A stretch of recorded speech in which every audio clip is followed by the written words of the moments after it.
me llegó un libro bueno que se llama Por la Palabra de Dios y el Testimonio de Jesucristo, una sinopsis siglo por siglo de la historia de las iglesias del Señor, hoy conocidas como los bautistas. Y es interesante el libro. Esta es mi copia, pero también pedí 2 copias adicionales.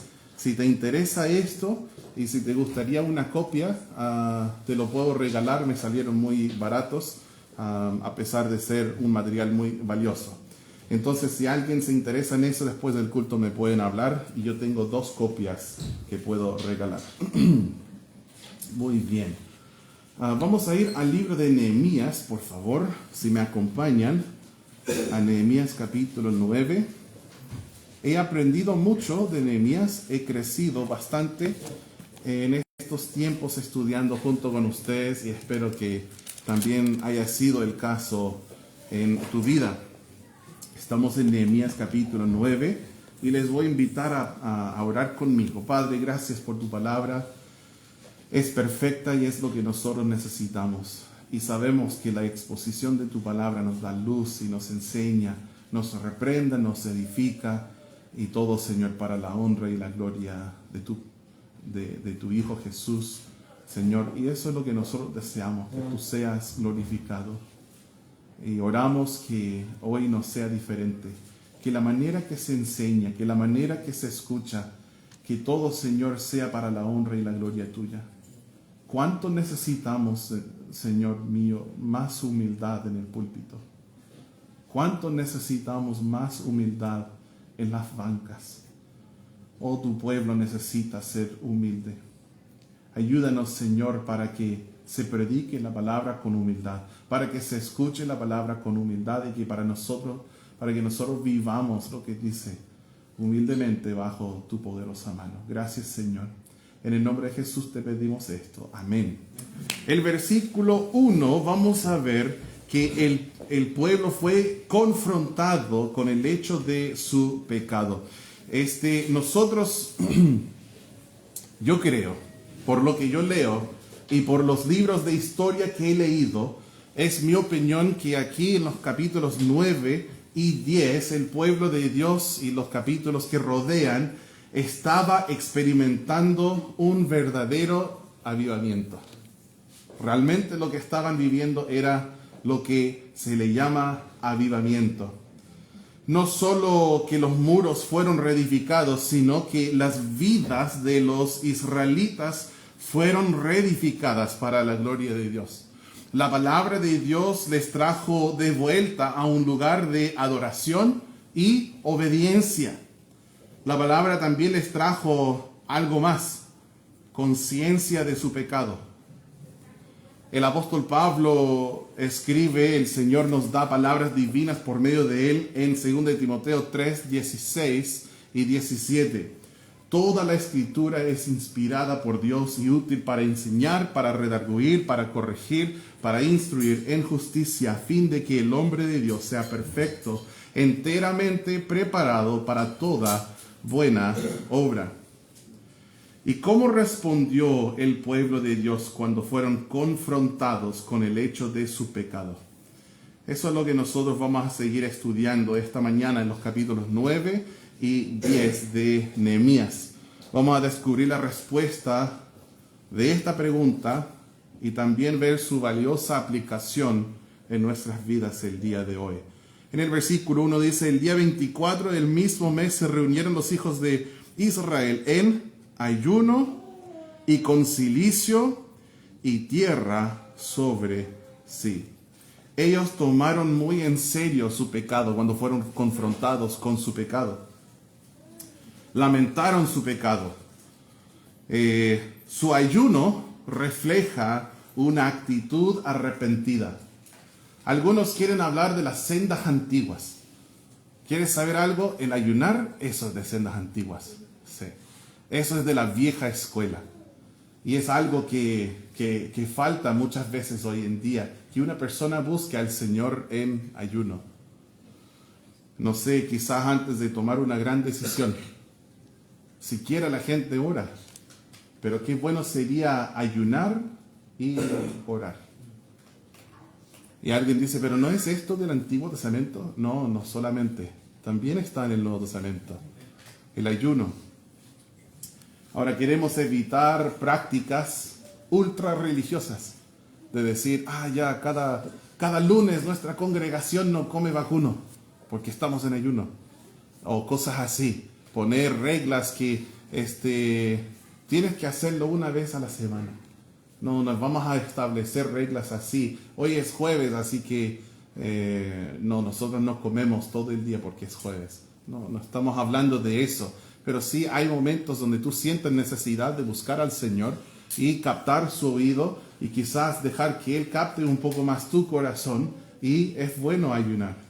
Recuerdo en la clase de matrimonios, Annie contó nuestra historia de cómo nosotros nos conocimos y cómo descubrió ella cuánto yo le gustaba. Y no, estoy bromeando.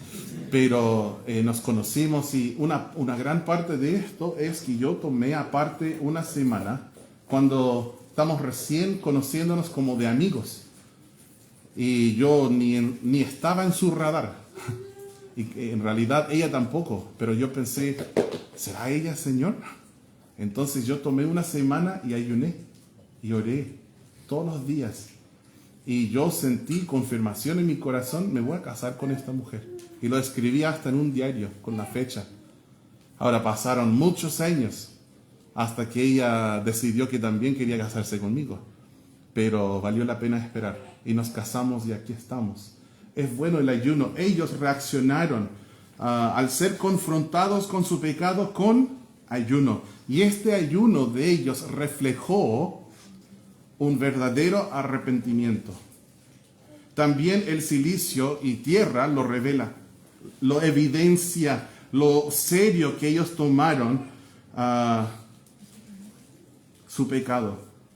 Esto del silicio y la tierra era una práctica que simboliza el duelo y el dolor de corazón. Y esto es lo que ellos vivieron siendo confrontados con su pecado. Y fue la revelación de la palabra de Dios que causó que estuvieran conscientes de su pecado. El versículo 2 dice, y ya se había apartado la descendencia de Israel de todos los extranjeros, y estando en pie, confesaron sus pecados y las iniquidades de sus padres, y puestos de pie en su lugar, leyeron el libro de la ley de Jehová. Esa frase, la cuarta parte del día, es 3 horas. Ellos por 3 horas estuvieron de pie escuchando la lectura de la palabra de Dios. ¿Pueden imaginarlo? Ahora son las 12:56. ¿Qué pasa si nos ponemos de pie y hasta las 3 de la tarde, hasta las 15 horas estamos leyendo la Biblia sin parar? Atentos, de pie, leyendo la palabra. Imagínense los calambres. ¿Quién tomó su potasio esta semana? Vamos a la iglesia, lleva un plátano. 3 horas de pie. Ya terminó. No, 3 horas más. 3 horas más. Confesando pecados.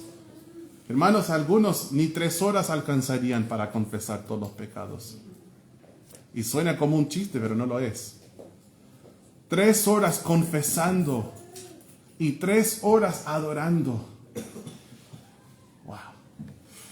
Esto realmente muestra cómo ellos respondieron a la palabra del Señor. Los líderes espirituales de ellos les guiaron para que confesaran su pecado y para que adoraran al Señor. Ellos empezaron reconociendo la gloria de Dios. Habla de los líderes en el versículo 4, también el versículo 5. Dice, bendecid a Jehová vuestro Dios, en el versículo 5, la mitad, vuestro Dios desde la eternidad hasta la eternidad. Y bendígase el nombre tuyo, glorioso y alto, sobre toda bendición y alabanza. Y nosotros estuvimos, cierto, exponiendo un poquito más sobre esto en nuestro llamado a la adoración cuando empezamos el culto. Pero ellos empiezan reconociendo la gloria del Señor y después identifican al Señor conforme a su historial, conforme a lo que Él ha hecho con Israel. En el versículo 7 dice, tú eres, oh Jehová, y empieza a hablar de todo lo que el Señor hizo con Israel. Ellos relatan la historia de Israel y cómo demuestra la bondad del Señor y la pecaminosidad del hombre. A veces cuando estoy leyendo los reyes o cuando estoy leyendo jueces en diferentes lugares de la Biblia, es muy fácil de identificar un ciclo de pecado, el Señor castigando, el pueblo arrepintiéndose, y el Señor es misericordioso. Una vez tras otra. ¿Quieres ver este ciclo? Nehemías capítulo 9. Y el Señor lo muestra una vez tras otra. En el resto de todo este capítulo, ese ciclo, Dios fue fiel para con Abraham. Miren en el versículo 7 y 8. El Dios que escogiste a Abraham y lo sacaste de Ur de los Caldeos y le pusiste el nombre Abraham. Y hallaste fiel su corazón delante de ti e hiciste pacto con él para darle la tierra del Cananeo, del Eteo, del Amorreo, del Fereceo, del Jebuseo, Y es posible que tú tengas la misma Biblia edición que tengo yo, pero encontramos un error en la edición de mi Biblia. En mi Biblia decía Jerjeseoc, con una C al final. Quizás tu Biblia tiene lo mismo, pero la C está de más, ¿sí? Dice, para darle a su descendencia, y cumpliste tu palabra, porque eres justo. Lo descubrimos porque decimos, ¿cómo se pronuncia esto? Leyendo con el hermano Ignacio. Y él dice, se pronuncia Jerjeseo. Y dije, ya, pero ¿cómo, ¿por qué la C está silenciosa? ¿Cómo lo estás pronunciando así? Y él dice, ¿qué C? No hay una C. Sí, hay una C, pero solo de nuestra edición. Ya, un error de la imprenta. Es Jerjeseo. Entonces el Señor fue fiel con Abraham. Él les fue fiel a Israel durante su tiempo en Egipto y también durante el Éxodo, lo cual significa salida, ¿cierto? Miren en el versículos 9 al 12, y miraste la aflicción de nuestros padres en Egipto y oíste el clamor de ellos en el mar rojo. E hiciste señales y maravillas contra Faraón, contra todos sus siervos y contra todo el pueblo de su tierra, porque sabías que habían procedido con soberbia contra ellos y te hiciste nombre grande como en este día. Dividiste el mar delante de ellos y pasaron por medio de él en seco. Y a sus perseguidores echaste en las profundidades como una piedra en profundas aguas.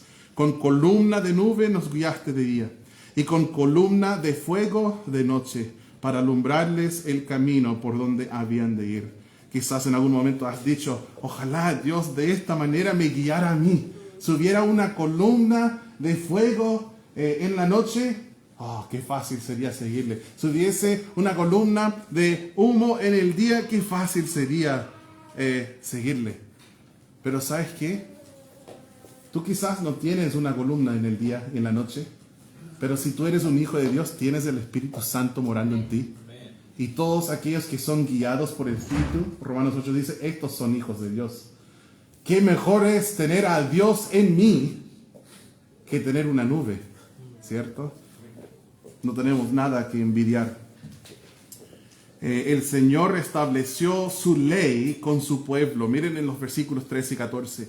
Y sobre el monte de Sinaí descendiste y hablaste con ellos desde el cielo. Y les diste juicios rectos, leyes verdaderas y estatutos y mandamientos buenos. Qué bueno es nuestro Señor. Y les ordenaste el día de reposo santo para ti, y por mano de Moisés, tu siervo, les prescribiste mandamientos, estatutos y la ley.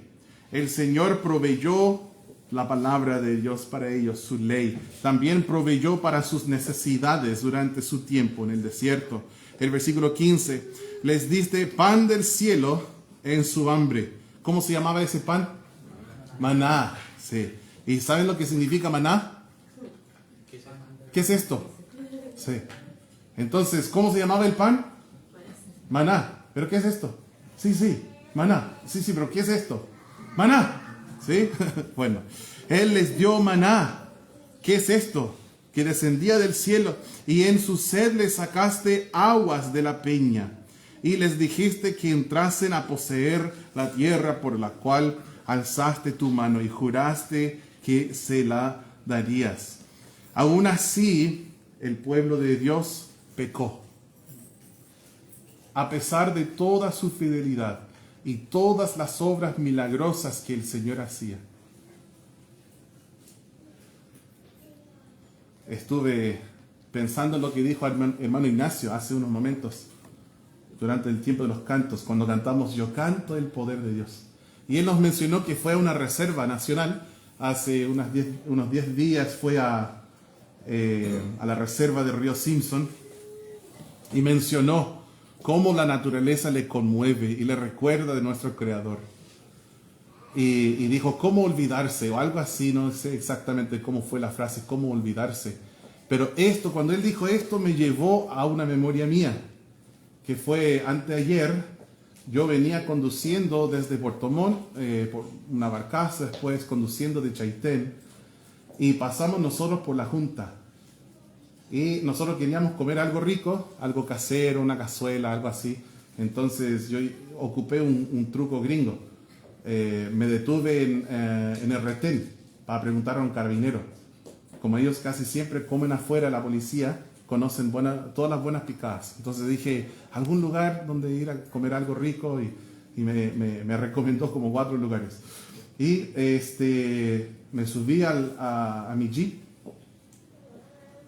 y hubo un silencio maravilloso.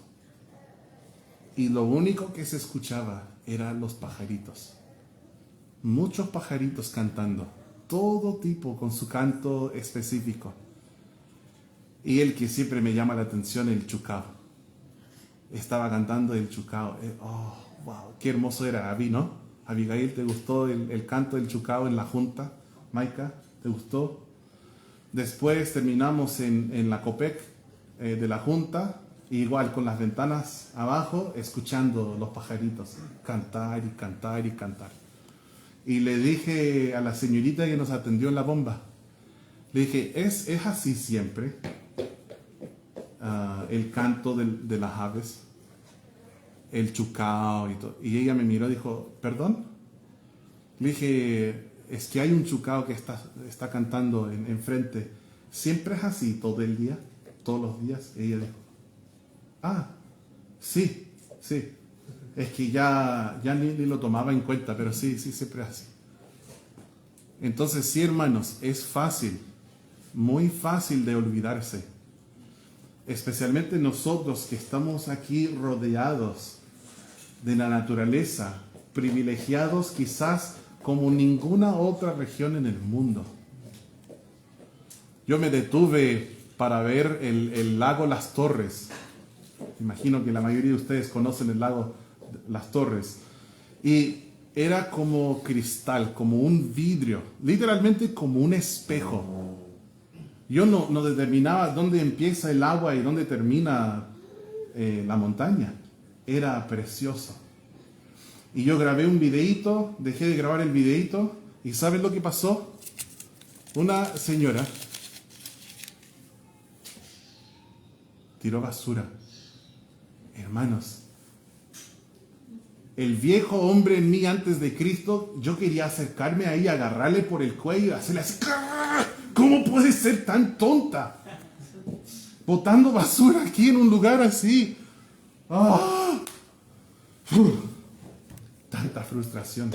La gente sí, se acostumbra. Y después no apreciamos lo que Dios nos ha dado. Me quita el aire cada vez. La gente me pregunta, ¿es hermoso donde ustedes viven como misioneros? Y yo les digo, tú levantas los ojos en cualquier parte de mi ciudad y es como una reserva nacional. ¡Wow! Cerro Senchao. ¡Wow! Cerro del Cóndor. ¡Wow! Divisadero. ¡Wow! Macay. ¡Wow! Río Simpson. ¡Oh! Río Coyhaique. ¡Oh! Reserva Nacional Coyhaique. Toda dirección. nosotros debemos adorar a nuestro Dios, que es fiel, que es nuestro Creador. Y cuando nosotros olvidamos quién es Él y lo que Él ha hecho en nosotros, su perdón, cómo nos justificó, cómo nos salvó, cómo nos dio vida cuando estábamos muertos en pecados, cuando nosotros tenemos la memoria tan corta, vamos a ser igual que ellos. Maná todos los días. Sin embargo, persisten en el pecado y le dan la espalda al Señor. Miren lo que dice el versículo 16. Mas ellos y nuestros padres fueron, ¿qué dice? Ya lo vamos a leer otra vez. Versículo 16, Nehemías capítulo 9. Mas ellos y nuestros padres fueron soberbios y endurecieron su cerviz y no escucharon tus mandamientos. No quisieron oír, ni se acordaron de tus maravillas que habías hecho con ellos. Antes endurecieron su cerviz y en su rebelión pensaron poner caudillo para volverse a su servidumbre. Pero tú, hermanos, escuchen, pero tú eres Dios que perdonas, clemente y piadoso, tardo para la ira y grande en misericordia, porque no los abandonaste. A pesar de su pecado, Dios permaneció fiel a su pueblo, porque Él perdona. Él es misericordioso, clemente, Él es piadoso, Él es tardo para la ira y es grande en misericordia. Wow, qué bueno es nuestro Señor. Él les dio victoria a ellos para conquistar la tierra. Vamos a adelantarnos al versículo 26. Dice, pero te provocaron a ira y se rebelaron contra ti y echaron tu ley tras sus espaldas y mataron a tus profetas que protestaban contra ellos para convertirlos a ti e hicieron grandes abominaciones. Entonces los entregaste en mano de sus enemigos, los cuales los afligieron. Pero en el tiempo de su tribulación clamaron a ti y tú desde los cielos los oíste y según tu gran misericordia les enviaste libertadores para que los salvasen de mano de sus enemigos. Y este es el ciclo que nosotros vamos viendo una vez tras otra. El Señor permanece fiel, el Señor les libera en numerosas ocasiones durante los tiempos de los jueces y durante todos los tiempos de su historia. Miren lo que dice en el versículo 28. Dice, pero una vez que tenían paz, volvían a hacer lo malo delante de ti, por lo cual los abandonaste en manos de sus enemigos que los dominaron. Pero volvían y clamaban otra vez, y tú desde los cielos los oías, y según tus maravillas muchas veces los libraste. Qué horror, ¿no? En un solo versículo, abandonan al Señor. Después sí, después no, después sí, después no. Como unos pololos, unos cabros chicos que ya terminamos el día siguiente enamorados, ya terminamos el día siguiente enamorados. No, nunca voy a hablar con él y el día siguiente borré todos los demás contactos, solo existe él, nadie más. Y así fue Israel. Y así eres tú muchas veces con el Señor. Dice, vamos adelante hasta la muerte. Y el día siguiente ni levantas un dedo para abrir la Biblia y leer un capítulo. No está bien, hermanos, que nuestra vida espiritual sea así. El 29, les amonestaste a que se volviesen a tu ley, mas ellos se llenaron de soberbia y no oyeron tus mandamientos, sino que pecaron contra tus juicios, los cuales si el hombre hiciere, en ellos vivirá. Se rebelaron, endurecieron su cerviz y no escucharon. Lamentablemente, el pueblo continuó rebelando contra el Señor. Pero qué paciente es el Señor. ¿Ves las próximas dos palabras? Les soportaste. Gracias a Dios que Él nos soporta, que Él es misericordioso y paciente para con nosotros. Dice Les soportaste por muchos años y les testificaste con tu espíritu por medio de tus profetas, pero no escucharon, por lo cual los entregaste en manos de los pueblos de la tierra. Dios en su misericordia manda profetas que les llamaron a la justicia, a la rectitud durante los tiempos de los reyes de Israel y de Judá, pero el pueblo continuó en su rebeldía contra el Señor hasta el punto que fueron llevados cautivos. Nosotros podemos ver la gran gracia del Señor, su gran amor, su gran misericordia, en el hecho de que Él les haya sostenido durante todo su tiempo de cautividad. Miren lo que dice el versículo 31. Mas por tus muchas misericordias no los consumiste. Si no fuera por la fidelidad del Señor y su gracia, su misericordia, nosotros seríamos consumidos. Pero grande es su fidelidad y sus misericordias son nuevas cada mañana. Ni los desamparaste porque eres Dios clemente y misericordioso. Basado en la bondad del Señor y su gracia, los líderes espirituales pudieron ayudarles en su situación actual. Miren lo que dice el versículo 32. Dice, ahora pues, entonces ya hemos contado todo esto. Ahora pues, ¿de qué estamos hablando? Dios nuestro, Dios grande, fuerte, temible, que guardas el pacto y la misericordia, no sea tenido en poco delante de ti todo el sufrimiento que ha alcanzado a nuestros reyes, a nuestros príncipes, a nuestros sacerdotes, a nuestros profetas, a nuestros padres y a todo tu pueblo desde los días de los reyes de Asiria hasta ese día. Pero tú eres justo en todo lo que ha venido sobre nosotros, porque rectamente has hecho. Mas nosotros hemos hecho lo malo. Nuestros reyes, nuestros príncipes, nuestros sacerdotes y nuestros padres no pusieron por obra tu ley, ni atendieron a tus mandamientos y a tus testimonios con que les amonestabas. Y ellos en su reino y en tu mucho bien que les diste, y en la tierra espaciosa y fértil que entregaste delante de ellos, no te sirvieron, ni se convirtieron de sus malas obras. He aquí que hoy somos siervos. Henos aquí, siervos en la tierra que diste a nuestros padres, para que comiesen su fruto y su bien. Y se multiplica su fruto para los reyes que has puesto sobre nosotros por nuestros pecados, quienes se enseñorean sobre nuestros cuerpos y sobre nuestros ganados conforme a su voluntad, y estamos en grande angustia. Ellos reconocen que merecían todo lo mal que les sucedía. Ellos no echaron la culpa de su pecado a su pasado.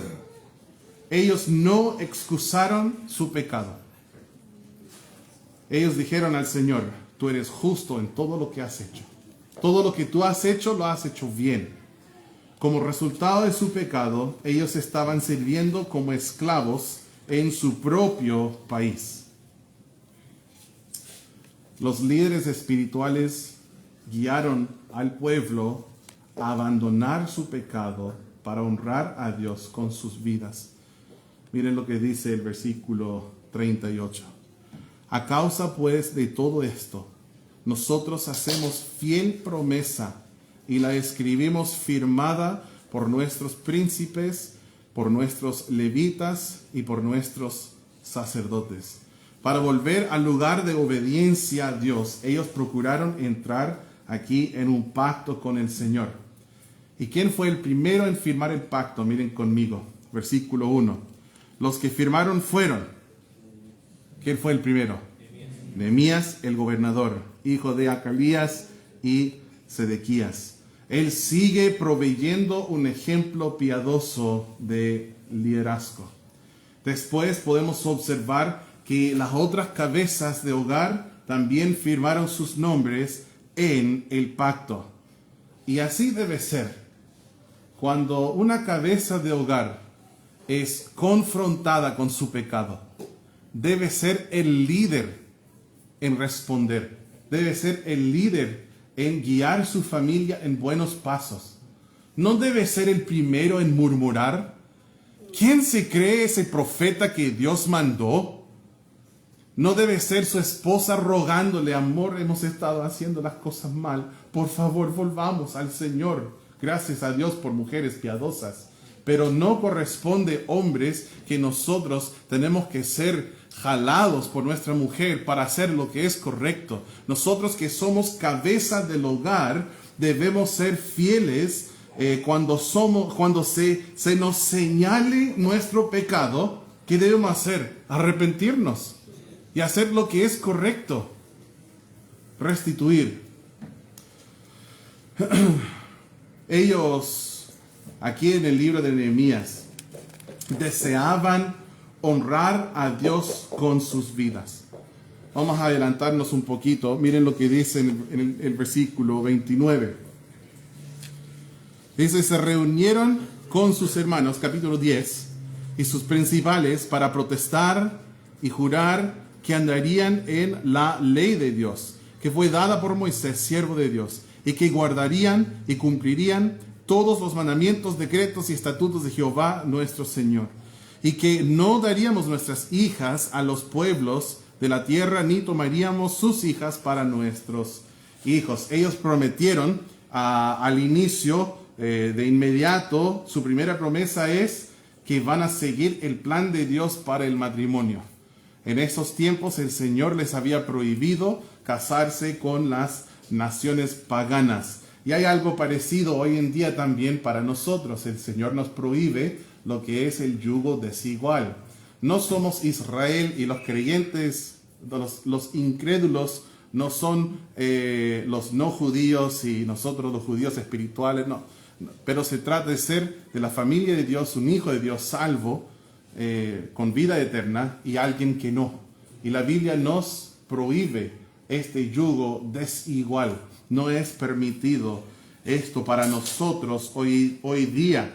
También, miren, ellos prometieron observar el día de reposo, que era una señal muy importante en específico entre Dios e Israel. ¿Sí? En el versículo 31, asimismo que si los pueblos de la tierra trajesen a vender mercaderías y comestibles en el día de reposo, nada tomaríamos de ellos en ese día, ni en otro día santificado, y que el año séptimo dejaríamos descansar la tierra y remitiríamos toda deuda.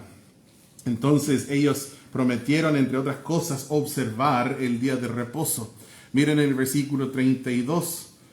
Vamos a leer 32 hasta 39. Y es aquí donde podemos ver que ellos prometieron dar de sus recursos para la obra de Dios. Dice en el 32, nos impusimos además por ley el cargo de contribuir cada año con la tercera parte de un ciclo para la obra de la casa de nuestro Dios, para el plan de la proposición y para la ofrenda continua, para el holocausto continuo, los días de reposo, las nuevas lunas, las festividades y para las cosas santificadas y los sacrificios de expiación por el pecado de Israel y para todo el servicio de la casa de nuestro Dios.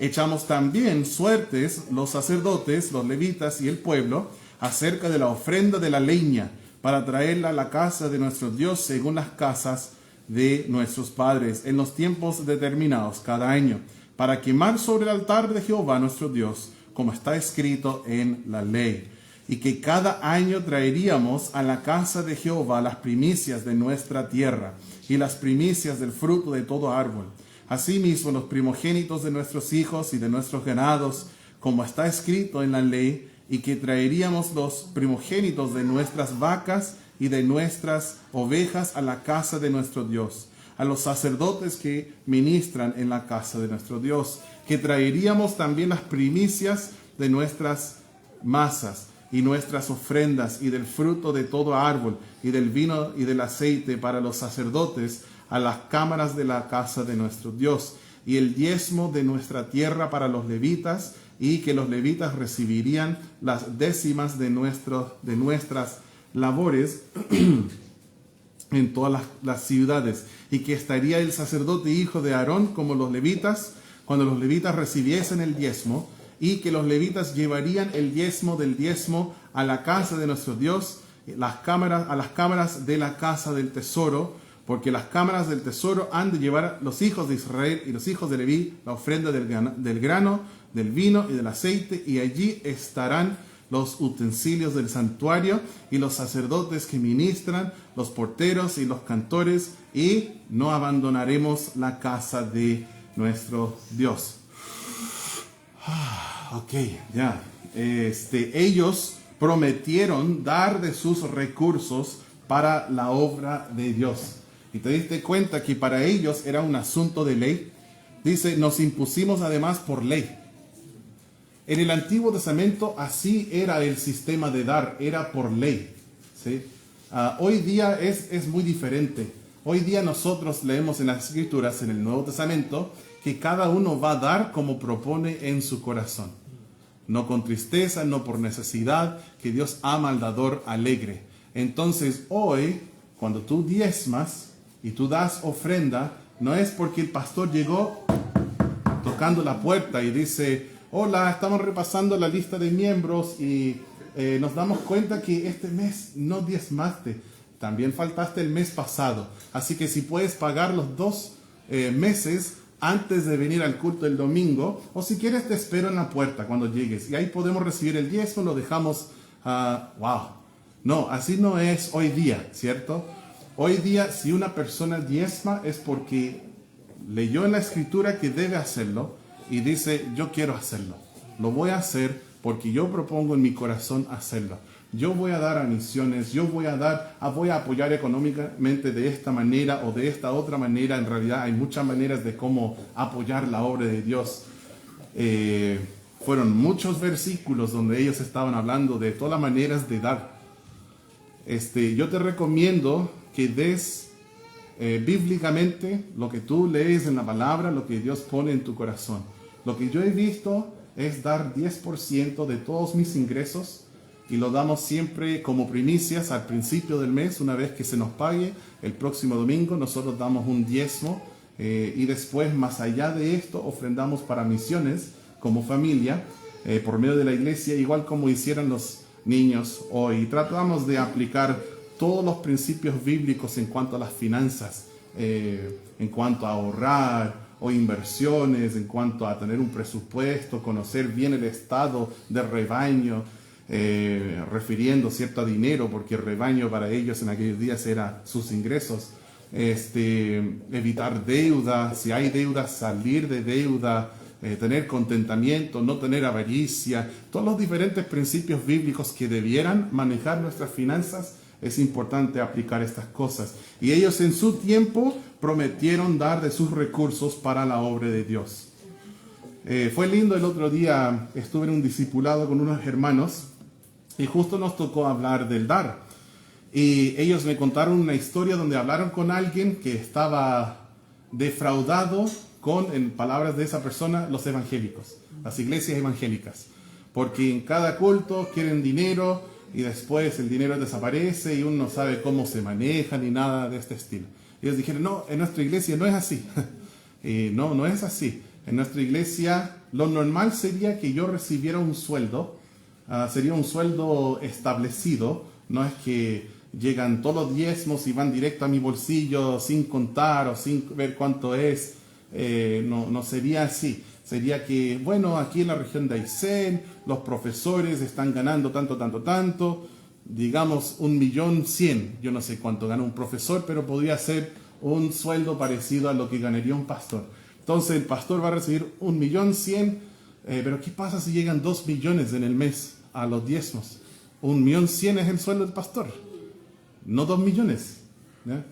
Y todo eso va a estar en el reporte financiero que nosotros damos en el primer domingo del mes. Nosotros siempre damos un reporte financiero de los ingresos del mes, de los egresos, en qué se gasta, qué llegó, y todo eso tiene que ser transparente. Tiene que ser transparente. Eso es importante, porque podría existir una fuga en cualquier parte. No, un hermano está quitando dinero de allí, no, esto se están pasando. Debe ser todo estructurado y honesto. Aunque no hubiera transparencia, aún así debe ser así porque Dios está mirando. Entonces no es que, wow, no, aquí no hacen reportes financieros, así que hay gente robando, ladrones. No, tampoco debiera existir eso. Pero por temas de transparencia nuestra iglesia lo hace como lo hacemos. Todo lo que llega en ofrendas se firma entre dos personas contando la ofrenda al aire libre, a ojos abiertos, allá atrás en esa mesa de bienvenida que está ahí, que tiene una caja arriba, se cuenta, se firma en el libro es público, después fin de mes se hace un reporte en Excel de los ingresos, de los egresos, todo esto, etc. Bien, entonces ellos prometieron dar de sus recursos para la obra de Dios. Yo también, hermanos, me he comprometido con esto y ha sido de mucha bendición en mi vida. Ellos pusieron importancia a la casa de Dios. ¿Sí?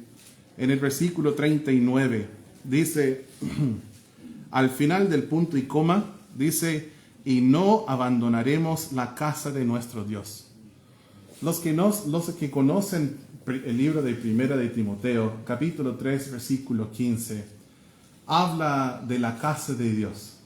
Y dice que la casa de Dios hoy día ya no es lo que era en los días de Nehemías. En los días de Nehemías y en el Antiguo Testamento primero fue un tabernáculo, la casa de Dios que se movía en el desierto, y luego fue un templo y después otro templo. Pero hoy día no es un tabernáculo y tampoco es un templo y tampoco es otro templo. Hoy día la iglesia de Dios, la iglesia del Dios viviente, dice que es la casa de Dios en 1 Timoteo 3, 15, columna y baluarte de la verdad. Entonces dice allá, para que si tardo sepas cómo debes conducirte en la casa de Dios, que es la iglesia del Dios viviente. Entonces la aplicación para nosotros hoy en día sería poner importancia a la iglesia de Dios. Y decir, yo no voy a abandonar a la iglesia de Dios. Y esto puede ser en muchos diferentes sentidos. Puede ser en el sentido de que estoy ahí, pero no estoy ni ahí. ¿Me entienden? Estoy presente, pero no estoy. Estoy, pero no he puesto raíces. Siempre estoy buscando donde hay mejores horizontes. A ver, buscar otra cosa. Estoy ahí, pero estoy tirando mi currículum por toda ciudad en el país para que ojalá no tenga que estar ahí todavía. Estoy ahí, pero no sirvo. Estoy ahí, pero llego tarde, 5 minutos después, para no tener que saludar a nadie. Y luego al final, cuando están orando, con mi familia salimos para no tener que saludar a nadie. Estoy ahí, pero no. En el borde, en el periférico. Hay muchas maneras de cómo abandonar la casa de Dios. Es muy típico que la gente simplemente no se congrega. Dice, yo sé que hay cultos, pero yo no voy. Escuché algo una vez, no sé si lo leí o lo escuché en una prédica, pero la anoté, del litro de leche. Un pastor le preguntó a un miembro de la iglesia por qué había faltado al culto.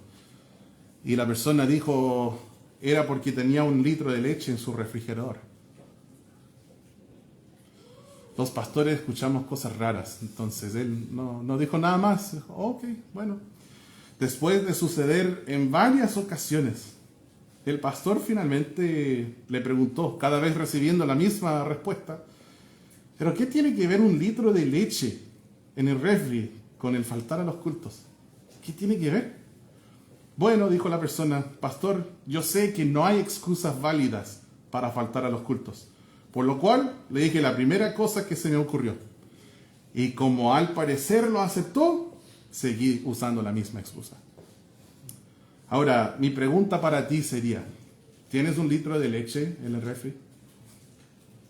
O sea, ¿tienes razones que en tu mente has justificado? ¿Vale la pena faltar los cultos por X motivo? Hermanos, para nosotros, el congregarnos es la excusa para faltar a otras cosas en la vida. Y no al revés. No al revés. Hebreos 10, 24 y 25 nos habla de la importancia de congregarnos. Y y de no ser como otros que tienen la costumbre de dejar de congregarse. ¿Sí? Esta no debe ser tu costumbre. La idea central de estos capítulos que yo quiero extraer para nosotros hoy es que cuando el pueblo de Dios es confrontado con su pecado, responde como corresponde, confesando y abandonando su pecado para honrar a Dios con sus vidas. El pueblo de Dios aquí en la Iglesia Bíblica Bautista, nosotros vamos a ser confrontados con el hecho de nuestro pecado. Va a ser algo probablemente muy personal, pero tú vas a ser confrontado de una u otra manera. Quizás uno de estos amigos que es así, que te apunta el dedo en la cara y dice, tú estás en pecado y estás mal. O quizás va a ser un versículo que leíste en el sermón, o quizás en tus devocionales cada día. De una u otra manera vas a ser confrontado con tu pecado. En esta situación, tú tienes que responder conforme a la voluntad de Dios. Todos nosotros hemos pecado. Y todos nosotros, no, sí, pero pastor, yo soy salvo, así que hace 4 años que no peco. Mentiroso. Mentiroso. De hecho, yo lo dudaría si dijeras, hace 4 horas que no peco. La Biblia dice que si no pecamos, en 1 de Juan habla de esto, nos hemos engañado, somos mentirosos, hacemos a Dios un mentiroso. Todos nosotros seguimos luchando con el pecado. Entonces no es eso de que, yo fui salvo, ya no peco. No, falso. En inglés, cuando tú no luchas con algo, tenemos una manera de decirlo, suena raro. Por ejemplo, si un borracho ya no lucha con el alcohol. Decimos en inglés, yo vivo arriba del alcohol. Alguien que ya tiene victoria sobre algo, dice, no, yo vivo arriba de la ira o de la amargura. Y yo escuché a un predicador decir que la única manera de vivir arriba del pecado es vivir arriba de un lugar que vende licor. Es la única manera de vivir arriba del pecado. En realidad, si nosotros decimos, no, ya tengo victoria sobre eso, yo ya no lucho con la soberbia. Esto suena a algo, ¿no? Suena a soberbia. Nosotros tenemos que tener cuidado con esto, de jactarnos, de que no, yo soy un cristiano elite, que ya no vivo así como estos otros pecadores en mi iglesia. No, hermanos, nosotros vamos a ser confrontados con nuestro pecado. Y la pregunta es, ¿cómo vas a responder cuando tú te das cuenta porque el Espíritu Santo te convenció, o la palabra te acusó, o tu conciencia movida por el Espíritu Santo dice, estás mal, has quebrantado los mandamientos de Dios, le has ofendido a Él, te has hecho daño a ti, estás haciendo daño a otros? ¿Cómo vas a responder? Hermanos, donde pecadores se congregan, y aquí pecadores se congregan, donde pecadores se congregan, habrá evidencia de pecado. Dalo por sentado. La pregunta es, ¿cómo responderás a tu pecado? ¿Vas a endurecer? Nunca sé cómo pronunciar esa palabra. ¿Tus service o service? Esa palabra. En inglés dice cuello, es más fácil. ¿Ya? ¿Vas a endurecer tu cuello? Es como cuando tú le dices a tu hijo, ven acá, hijo, y hace así, como que no me toques, y se porfía. Tu hijo lo hace porque tú también lo haces. Quizás no físicamente con Dios, pero lo haces aquí en el corazón, con soberbia, te endureces. ¿Cuántas veces el Señor va a tener que decirte lo mismo, lo que siempre ha tenido que decirte? La palabra de Dios expone al pecado, descubre el pecado, sea que es leída o predicada, enseñada, cantada, de cualquier manera. La palabra de Dios debe traer convicción. No sé si se han dado cuenta de algo, personas como Henry, por ejemplo. Él puede haber un bife en un sartén, sellándose con mucho calor. Y dice, hay que darle vuelta. Pero no lo hagas con el tenedor. No tienes que hacerlo con el tenedor porque después salen los juguitos. Pero no tengo ahí espátula en ninguna parte. Y él dice, ya está bien. Lo agarra, le da vuelta. Y tú dices, oh, yo tendría que ir a urgencias si tocaras así. Pero el Henry probablemente ya no tiene sensibilidad en sus dedos. ¿Así o no? Ni huella. Ni huella. Qué susto. ¿Hubo huellas después del crimen? Nada. Es que es chef. Ten cuidado,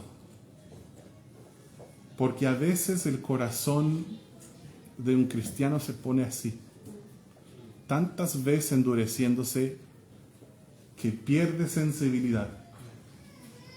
Y el Espíritu Santo le habla, le enseña y nada, no está ni ahí. Nunca te vuelvas así. Es terrible cuando tú escuchas la palabra de Dios y no respondes. Es muy malo una vez. Pero si te acostumbras semana tras semana tras semana, puede que un día estás bajo la predicación sana de la palabra de Dios y nada.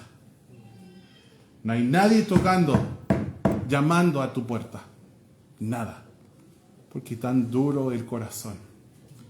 Nosotros tenemos que responder. ¿Y sabes qué? Responder con humildad duele.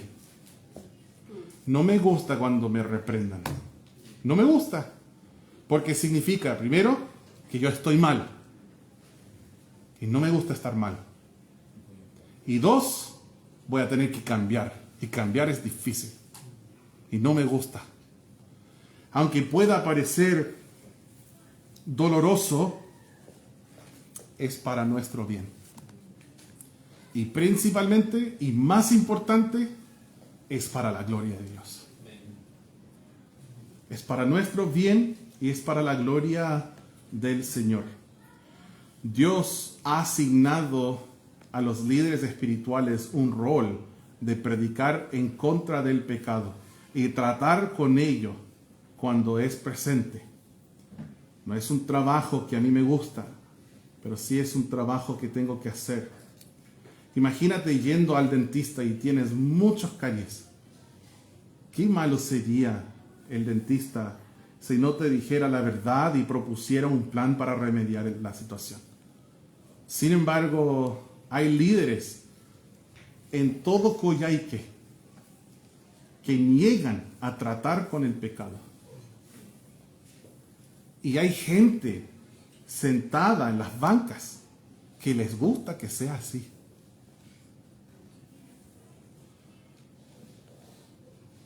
Dios sigue siendo bueno y misericordioso como lo fue con su pueblo en los tiempos de Nehemías. Él todavía provee para nuestras necesidades maná espiritual, maná física. Todavía guía a sus hijos en el camino correcto. Todavía perdona al pecado y limpia de toda maldad. Sin embargo, a pesar de su bondad y su gracia, su gran misericordia, nosotros seguimos pecando. Hay muchas maneras incorrectas de cómo tratar con el pecado. Y si tú tienes uno de estos hábitos en tu vida, rompe las cadenas hoy. Humíllate. Uno sería tomar el pecado ligeramente, como una actitud light en cuanto al pecado. No, sí que es un pecadito nomás. No, es una ofensa contra tu Creador, tu Dios. Y estás rompiendo sus mandamientos en su palabra. Y Cristo fue golpeado, escupieron, sacaron su barba, le crucificaron, le clavaron a una cruz por este pecadito. no es pequeño, es grave y es serio. Y deja de tomarlo como algo insignificante, porque no lo es. 2. Tratar de tapar al pecado o cubrir el pecado. Cuando nosotros tomamos ligeramente el pecado, solo deja que se vaya empeorando. Cuando nosotros cubrimos el pecado, solo se va multiplicando el problema. Multiplicando el daño en ti y el daño colateral. Y otra cosa, bien común, echar la culpa a otros. Echar la culpa a otros. Echar la culpa a otros nunca va a remediar una situación. Entonces debemos reaccionar bíblicamente al pecado. Y solo hay una manera correcta de responder cuando tú eres confrontado con el hecho de tu pecado. Y es confesar y apartarse. Confesar y apartarse. Salomón nos dejó esta verdad bien clarita en Proverbios. Dice en Proverbios 28, 13, 28 y veces 10 y 3. 28, 13, se nota que fue una semana larga, ¿no? Dice, el que encubre sus pecados no prosperará, mas el que los confiesa y se aparta alcanzará misericordia. Confiesa tu pecado y apártate. Y dedícate para con el Señor, que vas a vivir el resto de tu vida para la gloria de Dios. Yo no sé qué es, porque es algo muy personal. Si yo empezara a nombrar pecados, estaríamos aquí hasta la noche y quizás no tocaríamos el tuyo. Pero no necesitamos hacer esto porque el Espíritu Santo está aquí y te tiene identificado. Y tú ya sabes. Si yo digo tienes pecado en ti, no me vas a decir, ¿y cuál será, pastor? No, porque el Espíritu Santo ya te lo dijo. Estás aquí y no puedes jugar el inocente. No. ¿Yo? ¿Moi? Sí, tú. El Espíritu Santo ya te lo dijo. Entonces, ¿qué haces? Confiésalo, apártate, comprométete con el Señor de no volver y vivir en esa mugre, sino andar en rectitud y vivir conforme al camino de justicia. Así el pueblo de Dios trata con su pecado. Con eso terminamos.